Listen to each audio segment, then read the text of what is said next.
Welcome to Creamer Media's Polity. I am Amy Witherden.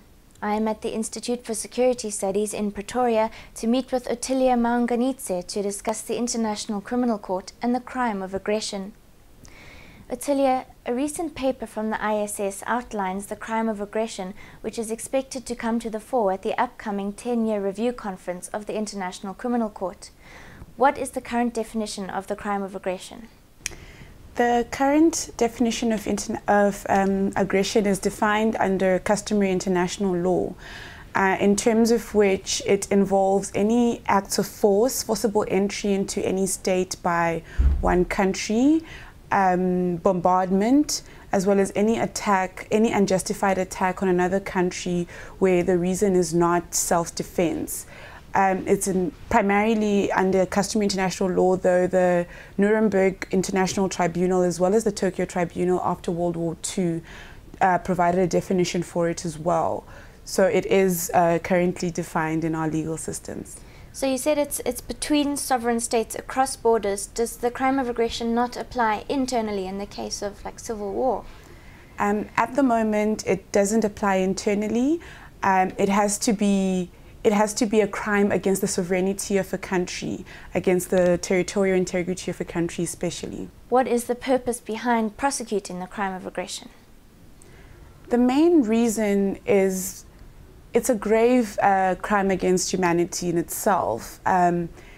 It's of great concern to the international community, and it is a crime that ultimately feeds into the other crimes that are in the Rome Statute at the moment, which are the war crimes, crimes against humanity and genocide. And so there is a pertinent need to define the crime of aggression, given that it's not enough to prosecute the results of a conflict and not actually prosecute the instigation of the conflict itself. That makes sense. Why was a legal definition of the crime of aggression not agreed on when the founding Rome Statute was drafted in 1998? When the Rome Statute was drafted, it was a sitting of the United Nations General Assembly, and the main reason why there wasn't an agreement as to the crime of aggression, it was issues of jurisdiction and also issues of the United Nations Security Council's role in defining the crime of aggression. Now, there was a need, obviously, for the International Criminal Court to be set up, and so the member states agreed that there wouldn't be, they shouldn't let the crime of aggression stop the formation of the court, and that it be reserved for when the review conference is held, which is this year from May 31 to June 11. Okay, so can you tell us more about the disputation over the definition? The main contention, and this was raised particularly by permanent members of the UN Security Council, the United States and the United Kingdom being particularly vocal, was that if you define the crime of aggression, then the United Nations Security Council must have a role, because in terms of the UN Charter at the moment, the UN Security Council makes a declaration as to when there has been a crime of aggression committed. And as such, other countries outside of the UN Security Council, especially outside of the permanent five, didn't agree with this need for the UN Security Council to intervene with the ICC, particularly because the UN Security Council is a political body and the ICC is meant to be an entirely judicially independent body. And as a result, the relationship between the UN Security Council and the ICC should be as limited as possible. And so that was the main bone of contention.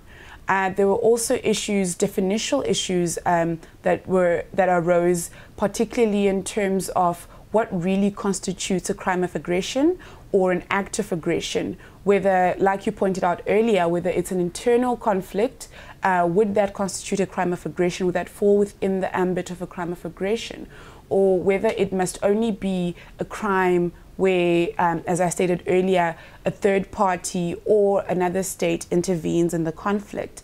And so there were definitional elements that were missing. The parties couldn't agree as to what should constitute the crime of aggression, especially given that once defined, the ICC would have jurisdiction over it.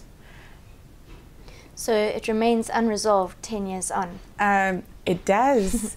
And it doesn't look like it will be resolved with the coming review conference as well.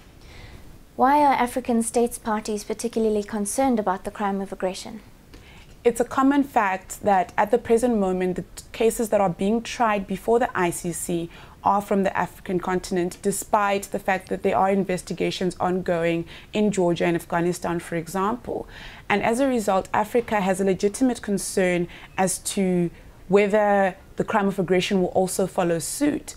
But this is not to say that crimes in Africa shouldn't be prosecuted. Their main concern is that the playground be level. That when crimes are prosecuted, particularly crimes of aggression, war crimes, crimes against humanity and those of genocide, that it's not only African countries that are prosecuted, but that it's also for example, the United States, the United Kingdom, France, China, Russia, which are permanent members of the UN Security Council.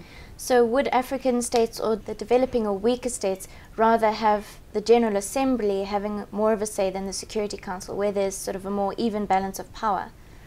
That would be a preferable situation. In terms of the proposed Article 8 bis, that the Special Working Group on the Crime of Aggression has come up with, the General Assembly would, in effect, it's sort of meeting some form of a compromise where the General Assembly would have a say in terms of when the ICC has said that a crime of aggression has been committed, then the General Assembly would make a declaration in that regard, pretty much confirming the accusation laid against whatever state or individual that has committed the said crime of aggression. Now, when it comes to the particular use of force, does not the African Union have a problem with the ICC coming into the fore?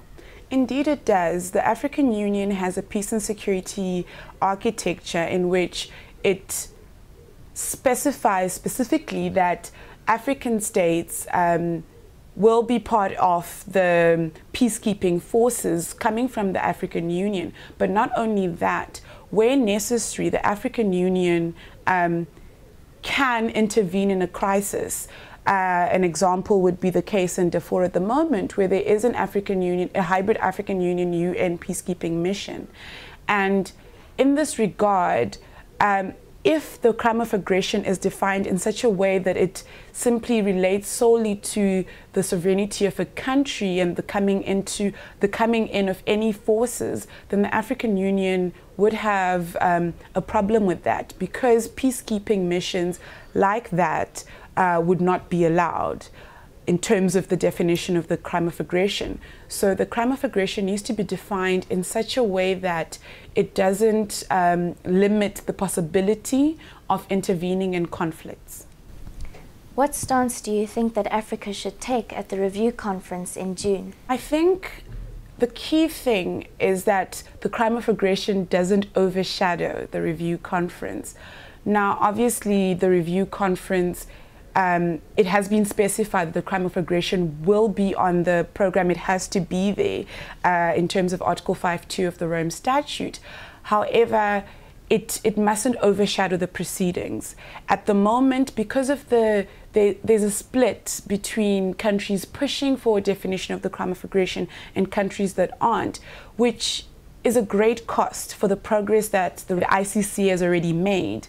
And so the crime of aggression shouldn't overshadow this. However, in terms of actually defining it, African countries should push for a definition of it. However, they should focus more on leveling the playing field and allowing for not only that the crime of aggression be defined, but that when it is defined, anyone who commits the crime of aggression be prosecuted, and not only people from weaker states, mainly coming from Africa. Great. Thank you, Ottilia.